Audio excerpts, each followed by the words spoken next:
Welcome everyone to this session and operating and evolving your Black Chamber post-COVID.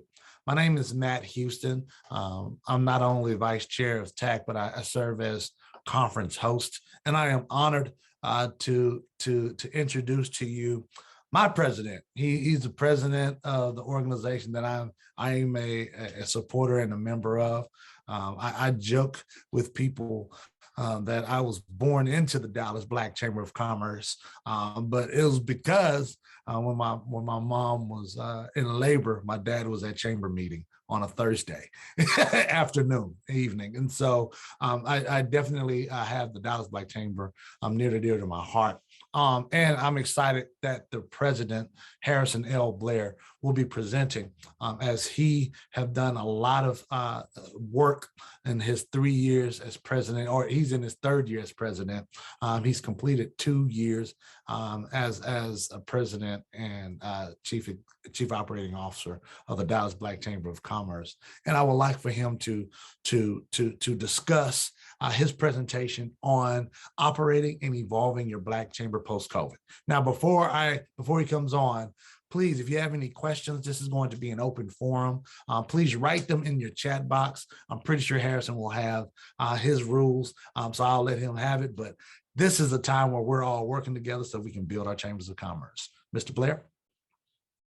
Mr. Houston, thank you so much for that introduction. It's always a pleasure to have an introduction from you. I've gotten the opportunity to speak to Matt's class on several occasions, so this is it feels like an extension to be talking to leaders, and I'm honored to be here with you today. I am Harrison Blair. I'm president of the Dallas Black Chamber of Commerce, which is the oldest Black chamber in the nation's history. So I'm honored to be here with you. I know many of you are members of Black chambers across the state, and it's a pleasure to be associated with you and to be here to speak with you today. And Matt was right. I do have some ground rules. And the first rule here is that while I am the presenter, I do have some information that I want to share with you. But as the audience, you're not merely here just to listen. You are also here to give feedback, because as a person who is an expert in something in this field, I'm sure something in the presentation will jazz with what you know.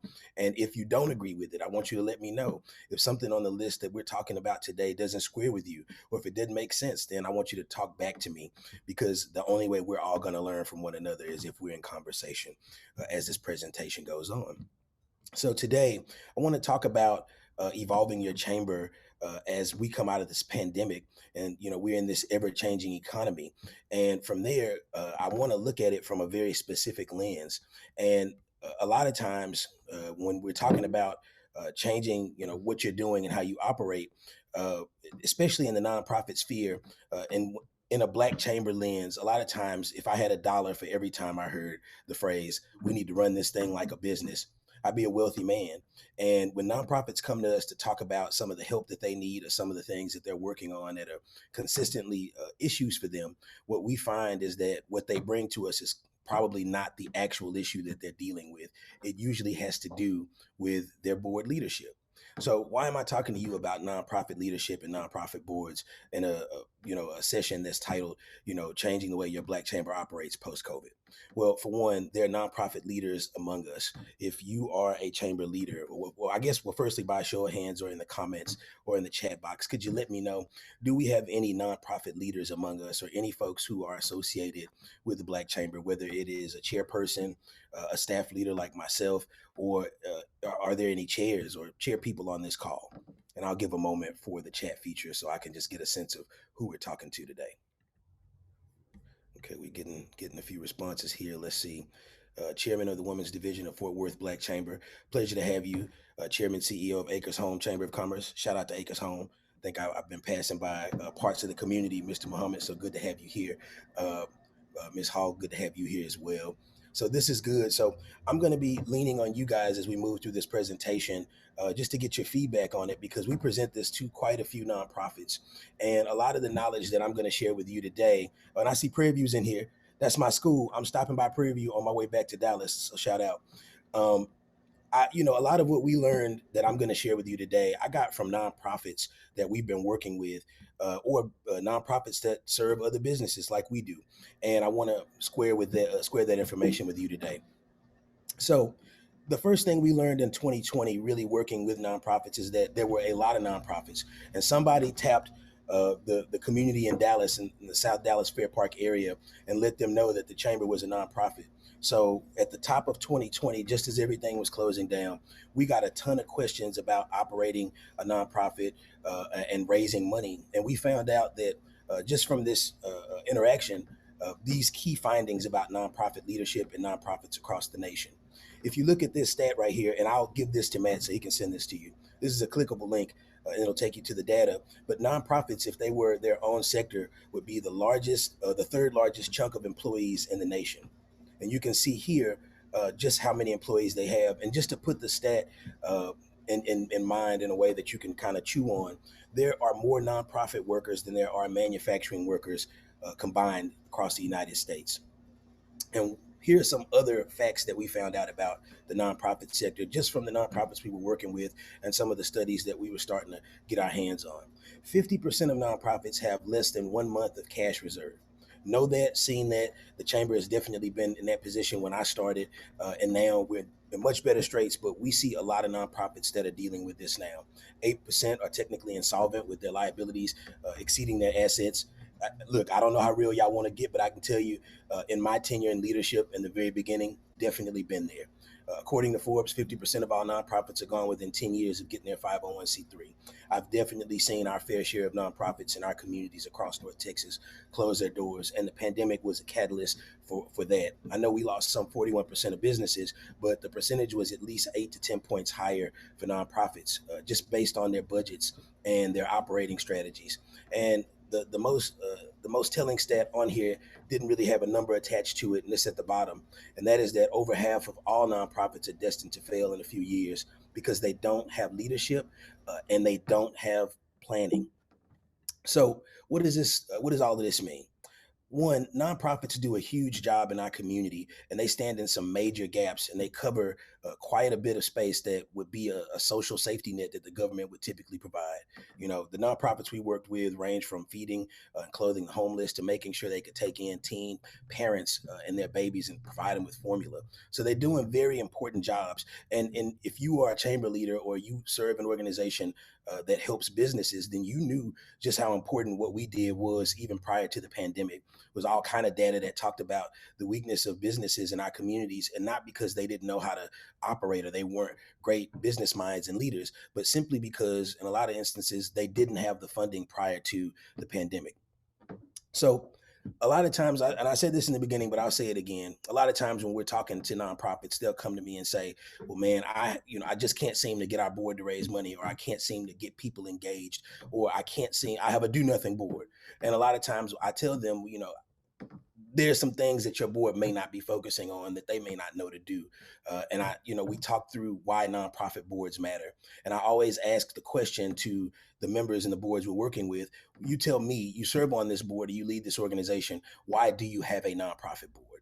And I try to approach this in a different way because it's easy to look at what nonprofit boards do.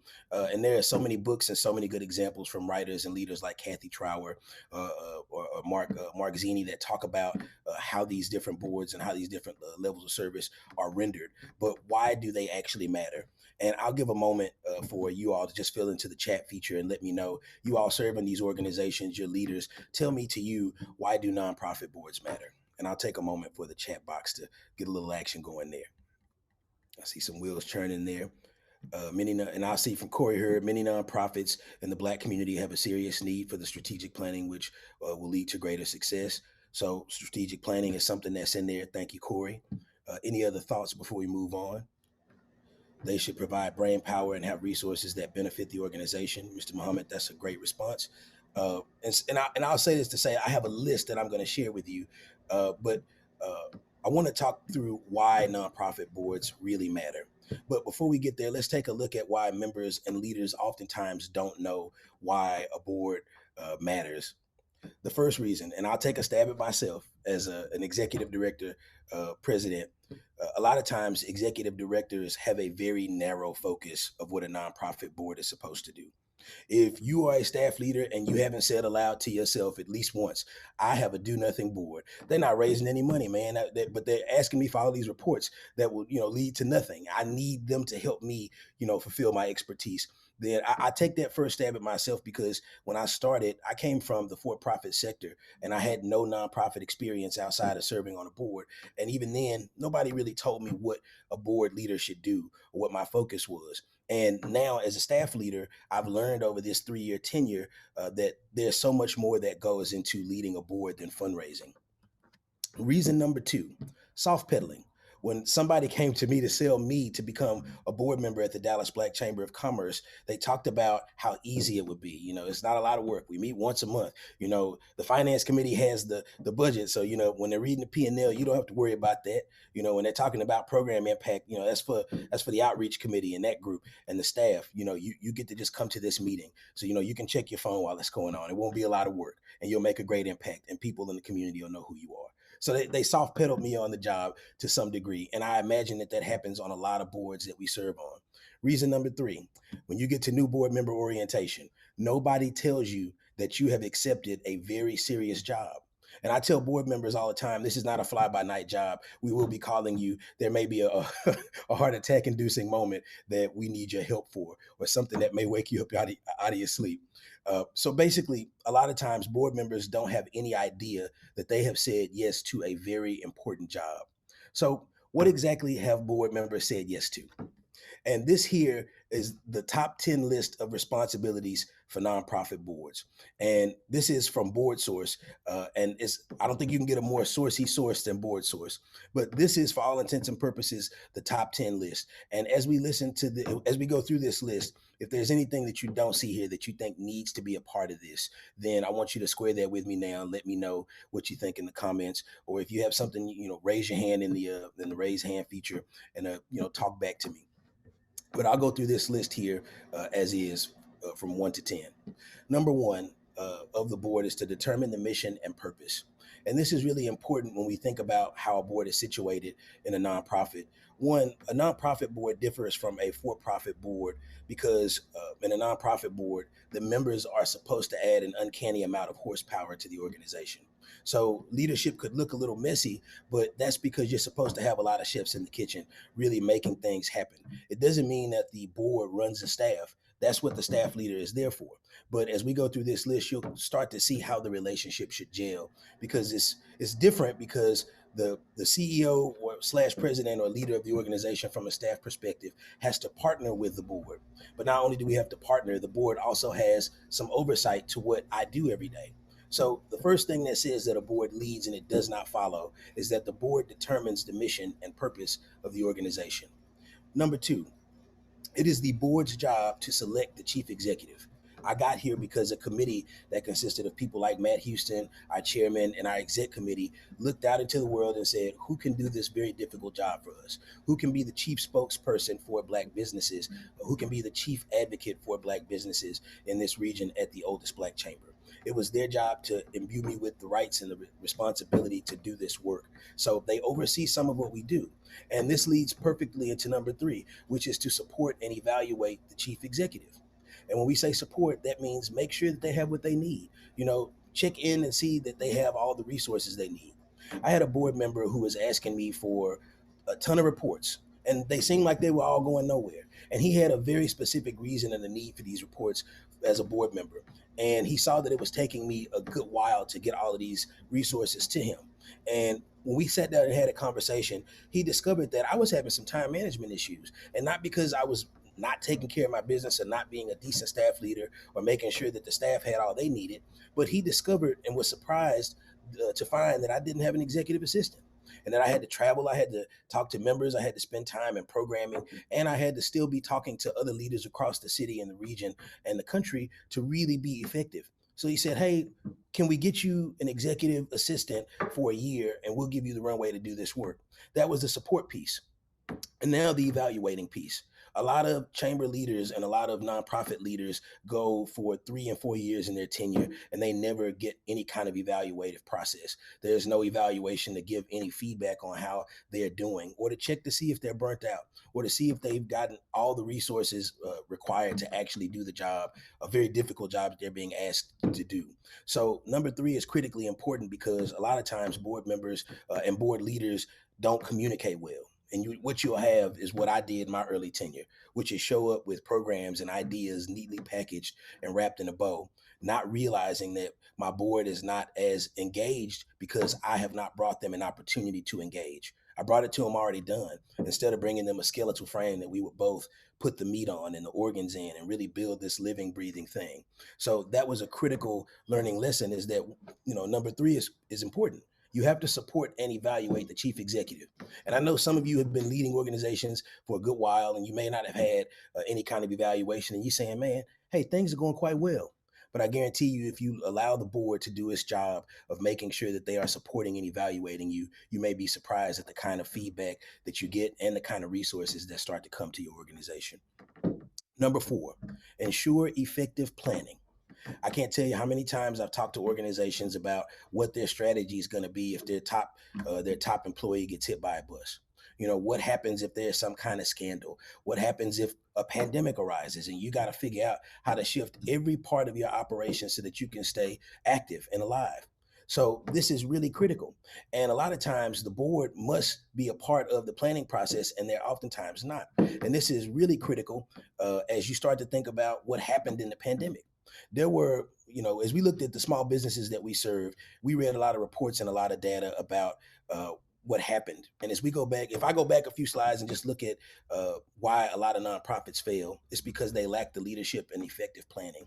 And the board must be engaged. It's not something that I can do alone and deliver to the chamber. I can't tell the entire board what the 5 and 10 and 20 and 40-year strategy is going to be, not alone. And that's because if we go back to number one, we've already discovered that the board leads, it does not follow. The board must be engaged in effective planning. And this is really critically important because you determine the mission and the purpose. So you must be ensuring that planning is happening around what you've asked the staff to do. You must be ensuring that you have a plan in place to replace that staff person. You also must be making sure that you have a plan in place for a situation like many organizations we serve where they have term limits. So they've got to be critically focused on the kind of attributes and leadership skills that they're bringing into the organization because they have a shelf life for each member. And let me just take a moment here and read some of the comments that I'm getting here in the chat box. Yes, absolutely. From Stay Hall, having clear processes and procedures in place makes it so much easier to navigate through unexpected situations. It does. And let me tell you about what it's like to navigate through unexpected situations without a plan. The first 2 weeks of the pandemic, my chairman and I, we really kind of had to figure out what we were going to do. We both had a meeting. We were on Zoom and we were trying to figure it out, both with face and hands. And we put a plan together on a napkin. And this was a very important moment for us. And we laughed out loud for probably about 30 minutes looking at each other. And we realized we really needed to start to organize the board around a planning theme. Get us together virtually just to talk about what would happen if if the unthinkable happened to me or to our vice president or to our director of operations. What could happen if we lose an important member? So that's number four. And remember, guys, if you have any feedback or if you don't see something on this list, let me know. Number five, monitor and strengthen programs. It is a board member and a board leader's job to know what the organization does. It is a board member and a board leader's job to know what the organization does. How can you monitor a program if you're not there? Or as our county commissioner here in Dallas, John Wiley Price, may say, you cannot expect what you do not inspect. So a board must be there to monitor the programs. And then on the other side, strengthen. If you are there and you are active, you have an idea of what the program needs because you've been focused on what's happening throughout the year with this program and its impact, then you know it may need a new budget. You know it may need an actual program coordinator. It may need some new resources so you can get the tech needed to actually help the organizational focus that you've planned to help. And a good example of this, from our perspective, is Matt Houston with the Dallas Black Chamber of Commerce. We planned a new cohort for what we call the Business Leadership Program. And it's a cohort of 20 plus businesses that have been in business at least 2 to 5 years. They've got revenue of anywhere of 250K to $5 million. And we wanted to formally pour all of our very best resources into them. And what we needed was an education partner in our city who could really help us to drive this home. And Matt Houston used his connections as a professor at the University of North Texas at Dallas to bring us all kinds of additional resources, from professors who could partner to teach with us, to interns who work at a very high level in grad school, like Corey Hurd, who are helping us really manage the program, talk to businesses, and see an impact and growth in what they do. But we couldn't get any of this if Matt were not engaged, if he didn't have his hands in the work. So he's transformed what we can do and has augmented all of what we're able to do simply because he's engaged. He's monitoring the programs. He knows what we need. I had another board member, Keith Britton, who I told you about earlier, who made sure that we had an executive assistant. My entire team was upset at some of the things that were happening because they were burnt out. I'm putting more and more tasks on them.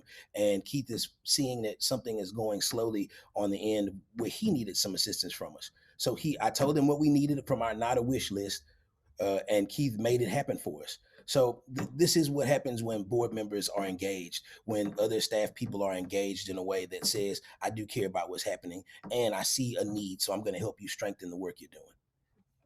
So, and I see from Dr. Linnell Clark, importance of keeping sponsors engaged is something we need to get to. So we will definitely, we'll definitely cover that here in just a moment. And Corey Hurd, to everyone, how difficult is it for your board to evaluate their chief executive when the individual is the founding member? Corey, this is a core issue, and this is something that I've got several books of leadership on that we talk through, and this is something that the Fort Worth Chamber of Commerce could have had as an issue, but DeVoy Jennings was such a masterful leader, and the board around him was really engaged, and so they were able to overcome it. One, by transferring the relationships from D to their new president, who I'm looking forward to the opportunity to get to meet. And they really rallied around the chamber to make sure it had what it needed. It looked like they had already done some executive planning for the unthinkable, even though it still came as a surprise to us that we lost Mr. D. Jennings, who was a great leader. They were prepared to deal with what happened after they lost not only their staff leader, who had been there for quite a while, but a founder who was a titan and a giant in the work that he was doing for Black chambers across the state. So, and I think that they had already had an evaluative process in place. And I know this, Corey, because we talked to the Fort Worth Black Chamber and we're trying to get some help with that process when I was starting out myself. So that was one way that they at least approached it. And that's something that I've shared with other nonprofit organizations that we've worked with. And then number 6, Dr. Clark, I'm going to come back to that, keeping sponsors engaged on number 6, ensure adequate financial resources. I'm sure a lot of folks saw my list and said, whew, sigh of relief. I didn't see fundraising on here. Well, number 6 is my most favorite euphemism for fundraising. And it's important, one, because the board does lead, it does not follow. And by that, a lot of times I've seen with nonprofit organizations that have a really strong board, but they just needed that extra push to figure out how to get there because they were leaning on a superstar staff leader.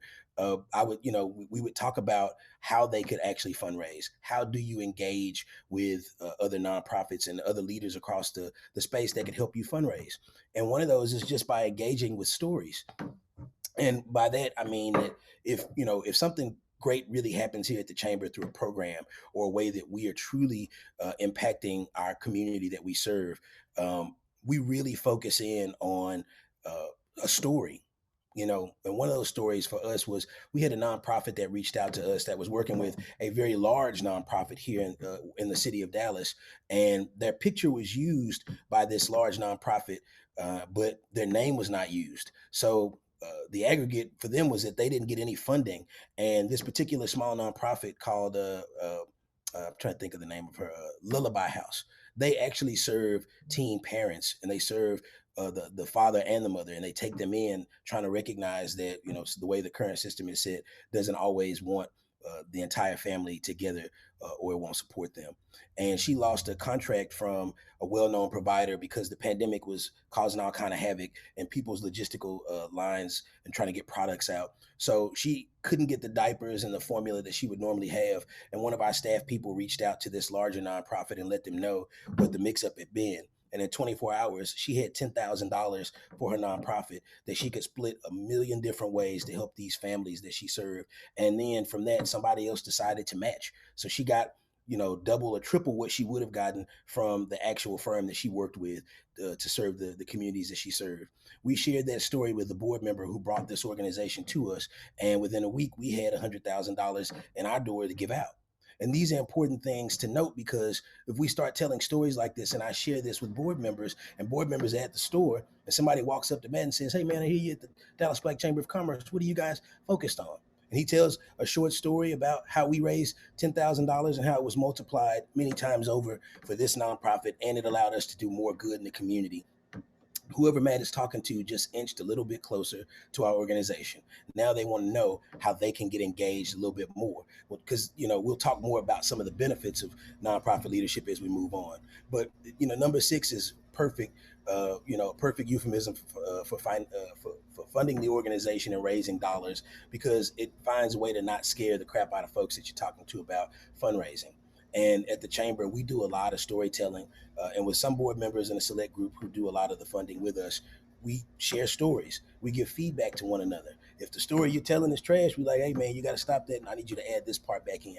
This is the part that really pulls on the heartstrings." Or if the story's too long, you may be in the elevator and you got to get it out quickly because somebody asked for a perfect opportunity to find out what we're doing. And I can tell you now, the mission statement is not a great elevator pitch. If you want to see somebody's eyes gloss over while you're trying to raise money, pull out your mission statement and read it to them. I guarantee you, if it doesn't come with Girl Scout cookies, they don't want to know. So the best thing that you can always do, especially when you look at number 6, is share with your board stories of what you're doing. If you're a board member and you're engaged in the work, share with your other board members what's happening and what the impact has been. And number 6 makes it really easy, because a lot of times when I'm doing this particular training, I'll ask members in the audience what they're most afraid of. And you won't believe this, but I guarantee you they pull out little cue cards, and when I turn them over, they say fundraising. And they're usually afraid of fundraising because they think that if they ask somebody, they're going to annoy them, or it'll be difficult. And I have a slide of the planes crashing into the Twin Towers, and I'll say that right there is my idea of scary. That's my idea of frightening. Asking for funds is something that you should be able to do if you're passionate about the work. Number 7, protect assets and provide proper financial oversight. I said this earlier and I'll say it again. While the financials are being read, this is really important that a board member is focused on those, or that the organizational leadership is really focused on what's happening around the financial oversight of the organization. I can't tell you how many times people are on their cell phones when the finances are being read. And this is critically important, because if you are a board member, not a board leader, but a board member, then there's D&I insurance that each board carries just for you, meaning that if somebody's going to jail for actions that have been taken, they're going to start with the people who are in charge. And the first rule says that boards lead, they do not follow. I'm the Johnny come lately that's being told what to do by the actual leaders of the organization on the board. So they start with you all. And that's why we have D&I insurance. So it's really critical that everybody is focused on what's actually happening around the finances. And it's critically important when there's a crisis, or some kind of crisis arises with misuse of funds, or something has happened in the organization. The first question they ask is, how did this happen? Who's responsible for this? What was the oversight over this particular process? So number 7 is critically important to protecting your organization. And number 7 and number 9 are really kind of akin. And I might switch those in order and move number 8 down to number 9. But I say that number 7 and number 9 go together, because you do have to ensure legal and ethical integrity. We share quite a few documents on our board that we have, just to make sure we protect the organization. And a conflict of interest statement is something that every nonprofit board should have in place, because you might vote on critical dollars that are being spread out in the community, and you don't want a board member voting on dollars that he or she may benefit from. This is a critical issue that we've seen, and our board has worked around this many times over to make sure that we keep clean hands as we do community work and we serve organizations that our mission stipulates. Number 8 is really critical. And it's really critical, especially for organizations out there who do have term limits. And since I have you all on here, I'll ask, does anyone actually have term limits attached to their board or organizations now? And I'll wait to see if I can get any responses. Does anyone have term limits? And as you are typing in the chat box, I'll tell you why I think that's critically important. If you do have term limits, it's really important that you are focused on building a competent board, because each of those board members has a shelf life. And if they do have a shelf life, then you have to be thinking about who you're bringing into the organization. If Warren Muhammad is on my board, and Warren Muhammad brought in $2 million in funding last year, and we have a term limit of 8 years, and this is his 7th year, I'm critically concerned about who my next Warren Muhammad is going to be. And I guarantee you that Warren Muhammad probably knows the next few Warren Muhammads. So I should be working with him to figure out who that is. This is not a friends and family kind of thing. You don't want to put your friends and your family on the board, or the homies, or people that you just been really cool with. You want to vet these folks. You want to make sure that these people have what it takes to do the job. And when you talk about number 8, that comes with a bunch of processes.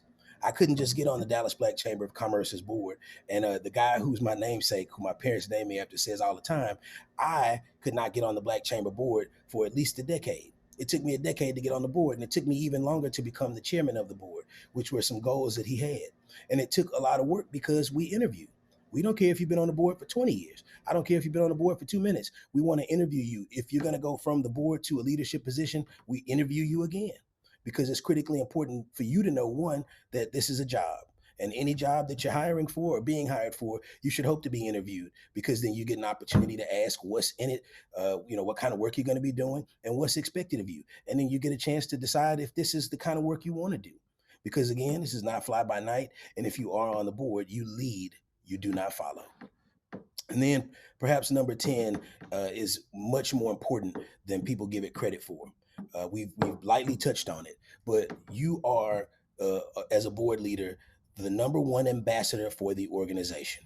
You are the number one ambassador for the organization. So if you're out and about, people are going to know who you are. They're going to ask you about the organization. They're going to want to know what the organization is doing, what it's covering. And if you say it's good, they're really going to trust it. I'm a paid person. I work for the organization. Things are always sunny side up. If you ask me, the Black Chamber's doing great. We could never do any wrong. We've done it right. And if there's any trouble, then you got to look elsewhere. It's not us. But from a board perspective, you are a non-paid volunteer who's very passionate about the work. So if they ask you, they want to know who you are. And a lot of times the board is kind of like a phantom figure who's leading from the background.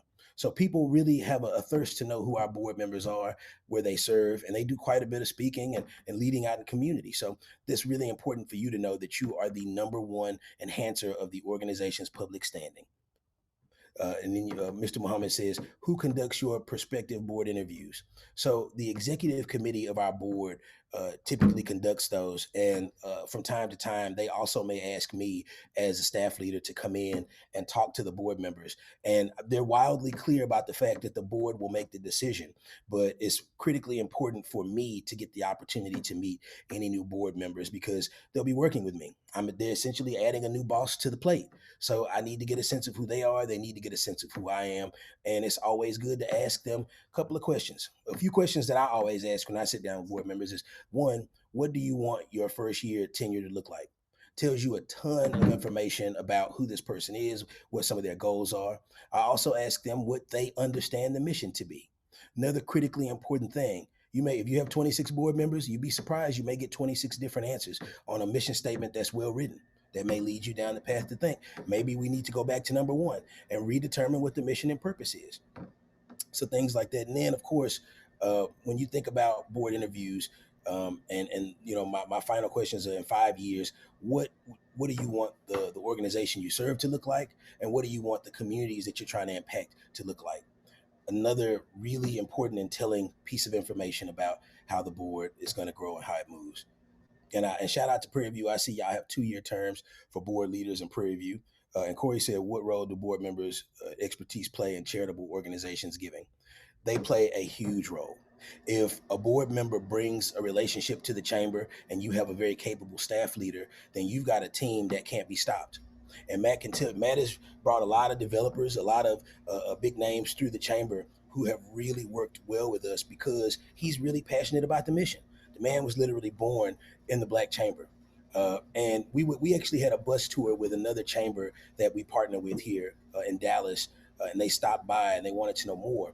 And they actually got interested in giving more because Matt was talking to them and telling them the history and how it connected to the properties that we had and the kind of work that his dad did in the chamber. And one day, look, if we have more time, we'll go through the history because it'll blow your socks off just some of what our chamber has been engaged in. And I would love to ask you questions about some of what you guys as organizations have been engaged in because they don't share Black history like that. And now that we've looked at what the top 10 list of board leadership responsibilities are or for a nonprofit board, I just want to ask, does everyone square with this list?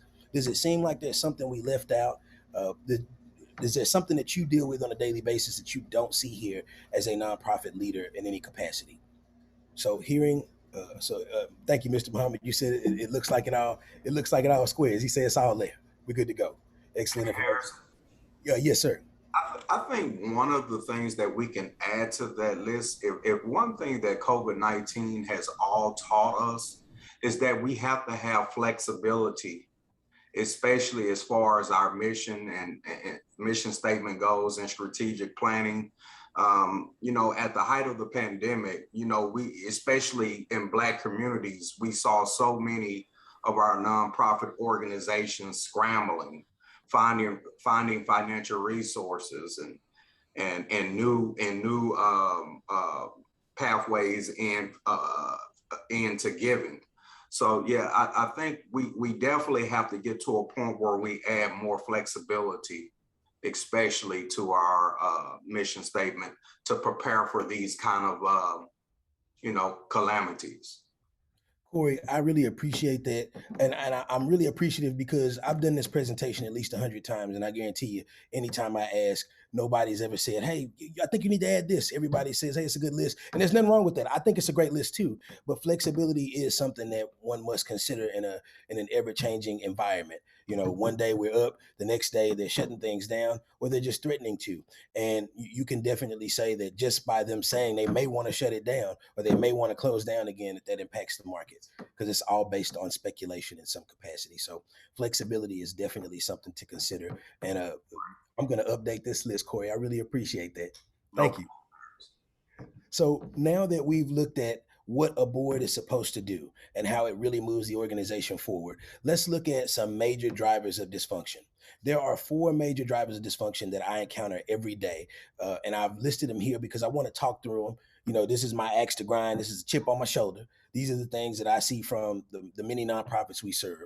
And when I'm talking about the nonprofits we serve, a lot of them are a part of a nonprofit council that exists in the southern sector under 30 in South Dallas, Fair Park area, and Oak Cliff, many areas across the southern sector where a lot of Black and brown businesses work, live, and play. The first sin that we see, or major driver of dysfunction, is the sin of fear. Fear eats innovation. Another way to say it is that when you are afraid, or you have fear, or you're experiencing fear, you lose at least 80% of your knowledge, and you're operating on only 20%. And as you see here, one of the writers of a book that I've studied time and time again called Nonprofit Leadership, a risk-averse board operates from a place of scarcity. And you probably heard a response like that before from a board member when you say, hey, we really need a new copier. And they say, well, we may have to cut some expenses to get there, as opposed to saying, hey, let me figure out how we can go fund that. And what might fear sound like from a co-member, a board member, or a staff leader? My colleague will be upset if I ask for money. People really think that they will upset somebody if they ask for money. One of our donors called and were angry that you fired so-and-so, and just insert a name of somebody on the board that people really like. And you maybe you should rehire them. Now, if you're a staff leader, you know why you let somebody go. You know what they did, internally and externally, how they impacted the organization, and that is up to you. And this is where we talk about the staff being led by the staff leader, the board being led by the board leader, and it being a partnership with oversight. Number 3, yes, we selected a new executive director. They were the best of a mediocre lot, but we were afraid of being without an executive director for too long. I've seen this happen a million times, and I guarantee you, if you get the wrong person in there with the wrong focus, it could really hurt the organization. Sin number one, sin of fear. Dysfunction number two, or sin number two. And you've heard this from probably one of the best known nonprofit types in the Black community, the Black church, the sin of penny pinching. Uh, and this is the same thing that we've seen time and time again with nonprofits, because first of all, it's very difficult to get any kind of funder of any kind to really want to give to your operating budget or to give to your overhead. You know, you need 10 new positions, or you need a business coach to really help the work move forward, but they want to see their new program go in place. They're more interested in seeing their name on the screen, and they're not really trying to give because it's going to make an impact. So a lot of times it makes boards really frugal organizations. And you hear stuff, and I've heard this in our board and in many other boards. Nonprofit executives don't make a lot of money. That's just the way it is. I have a number of great prospects to invite to the gala this year, but I might need comps to get them there. Now, I'm gonna take responsibility for things I've done in the past, and I was a board member. And number two, that was me. I've done that. I've said that, and they actually gave me comps to do it. I've also been the board member who walked around the side of the table after the event started and went on in shamelessly, and now I'm shamed about it. But what I will say in this is that God has paid me back tenfold. I've gotten back what I came out, but it taught me quite a bit about penny pinching and what it does to an organization. And let me just take a moment. I see that Estelle Andrea said something. I face fear because of change in our community due to the most members here in PB are retirees and don't embrace change. How can I help them embrace change? Well, Andrea, what I would say around helping people embrace change is firstly, I try to have what's called a learning conversation with folks. I used to do this thing where I was trying to deliver a message. I wanted them to know where I was coming from and what I see. But now I do a lot more question asking and listening. And I help guide people to the reality that we are all seeing. And a lot of times, if you keep guiding them, you take them by the hand, you gently talk to them, have that learning conversation, you may also figure out something that they knew that you weren't aware of. And especially in a community like that where people are really tight to their customs and mores, it's good to talk with them, figure out why they feel the way they feel, and really start to get them engaged. Because in your role, a 360 perspective is always going to help.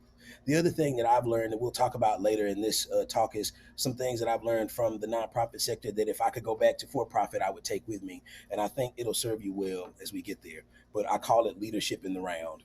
I am not on top of anything. When I'm doing my job well and I'm at my best, I'm in the center, and the community has an opportunity to access the knowledge that I'm sharing, and they get an opportunity to be a part of it. And we'll kind of cover more of that as we move on. Let's go back to sin number 3, the sin of cluelessness. I don't know if you've ever been somewhere with a board or board members and somebody asks a board member, hey, what is you guys' budget? And they nudge you and ask you what the budget is. This has happened far too often.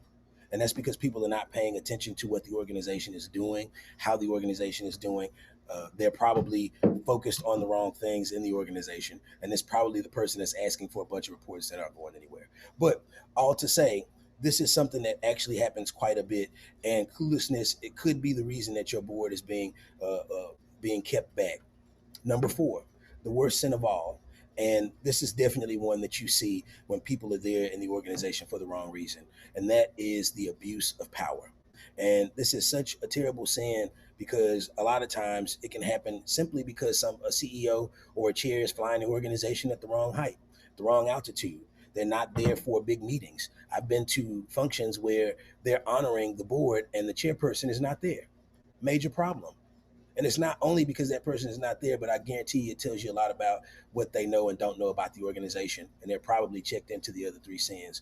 And of course, this also happens since the board is overstaffed. I've seen it happen from board to staff, but I've also seen it happen from staff to board. And this can cause all kind of issues in your nonprofit and truly break the organization. And in our 95 years, just through some of the historical readings I've done, I can guarantee you we've been on the brink. And even in modern times, but it's important to always know. And this is why people have interviews. If you interview your chair, you may catch the fact that they don't know what they're doing or they're just here to pad their resume. If you interview your CEO, you may realize they don't know what they're doing. They don't know how to lead the board staff, or they're not passionate about the mission. They just kind of feigning it because it's something that'll help pad the resume. So now that we've talked through this, hopefully you're not running and screaming in the other direction because you've been doing this work and you've seen it before. So what actually comes from helping folks? What good do you get from volunteering? And this is from helpguide.org, but I'll also share with you some of my personal insights about what volunteering does for me. Volunteering connects you with other people. When the new CEO of the Dallas Mavericks, the first Black woman to ever do it in the NBA, came here, she didn't have a lot of Dallas connections. She's not Southern by nature, and she wasn't really connected to a lot of the organizations that a lot of African Americans who are very prominent would be connected to. So people wanted to connect with her, but she wanted to connect with the Black Chamber because she's an African American leader herself, and she understands the power of being a part of community. So she stands around with other leaders here in the chamber's chamber because she really wants to be connected to other Black leaders, as well as other leaders who aren't Black, who understand that building Black is not a separatist thing. You can't leave your neighbor if you know your neighbor needs help. It's much easier to point at them and tell, say how they're not doing well, but it's more impactful to go help them. Number two, volunteering is good for the mind and body. I'm in good shape. I'm feeling quite healthy. I feel great because I know that when I actually get a big donation in that's going to help a lot of businesses, it releases a bunch of good endorphins, but not just for me. Science and studies show that when you get people to make a big give because you made the big ask, they also want to do the right thing. A lot of times when I go make these big asks and I'm trying to get a big raise in for the chamber, I'm very nervous. I'm worried. I'm concerned that they may not want to do it. But a lot of times I find when I ask the right people, they've been waiting for me to ask. They've been waiting for an opportunity to do good. This is good to know. Volunteering can advance your career. This is really important if you're a leader. It's not bad to reap some benefit from working hard on behalf of your community. This is a great thing that could happen. And even if you are a very seasoned leader, you've been where you are for quite a while, it's never too late to learn something new, never too late to think about all the capacity building that you could be doing if you get an opportunity to meet that person. It's a catalyst in your life. So volunteering can really advance you. Number four, volunteering brings fun and fulfillment to life. I can't tell you how many times I've been giving a check to someone else and I've got a smile bigger than Texas. If my cheeks go any higher, they break my eyes because I'm so excited. You think they were giving me the money or I was giving me the money, but it really does fulfill me to see Black businesses and nonprofits get the kind of support and help that they need.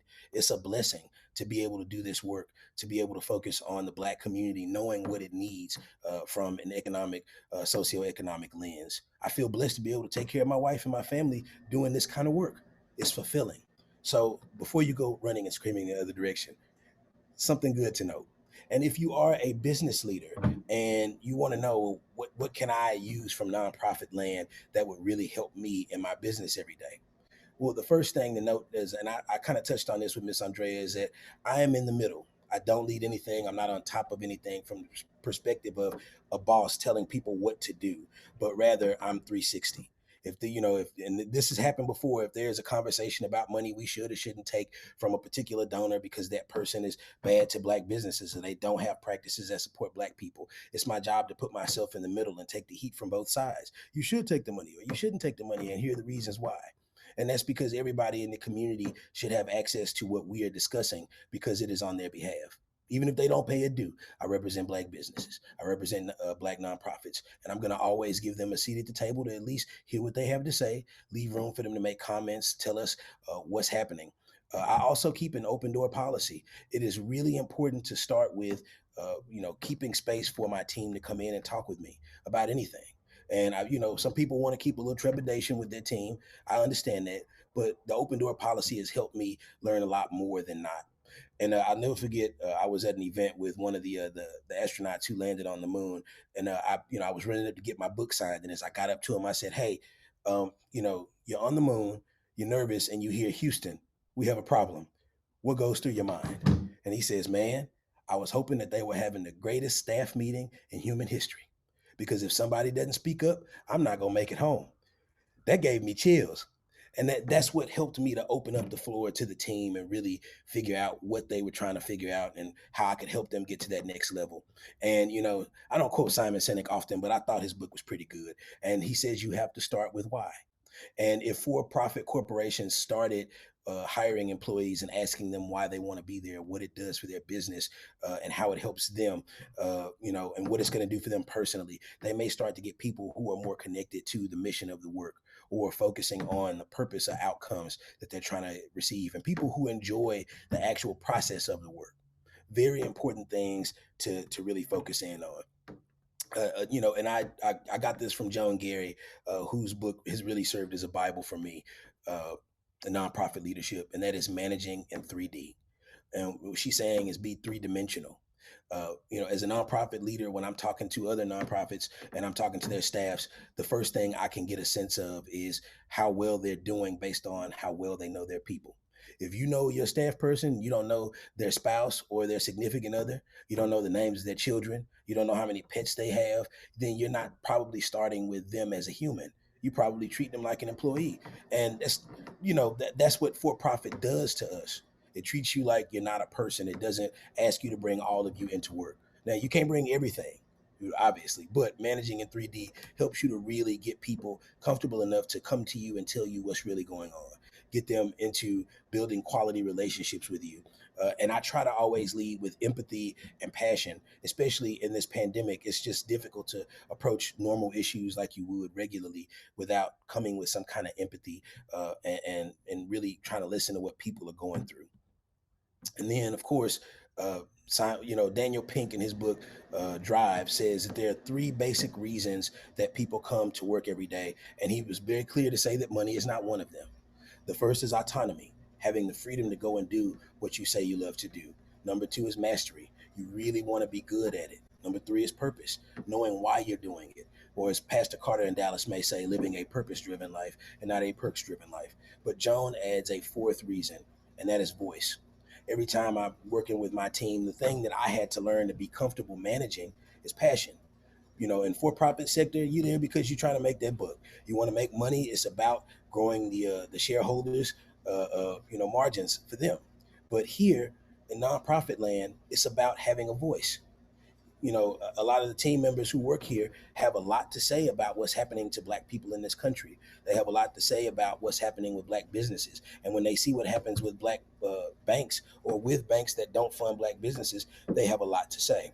They get an opportunity not only to say it out loud in their rooms or in a mirror angrily, but they get an opportunity to draw some kind of purpose from it or some kind of programming. So I'm really excited about the passion that I get to manage. And I was not ready for that at first. I didn't know how to handle it, because if your employee comes in your office, man, and slams the door and sits down in the seat and they want to talk to you about something, you're assuming that they're about to give that to you, but they're not. They're coming in oftentimes to talk about something that's happening on the street that I really need to know, or they want to be passionately engaged in something. And sometimes the stuff they want to do is crazy or it's wrong, but they have an opportunity to vent and get it out there. And then we can take that and keto it into something that's policy focused or something that's advocacy focused. So very honored to share this presentation with you. I see Mr. Muhammad, or who is this? Somebody said, can they share this with their retreat? Absolutely. I will get this presentation to Matt Houston. My mission is to get this far and wide, and make sure that everybody has access to this information that we learned in the pandemic, and had to figure out how to utilize it. So all those things being said, this is the entire presentation.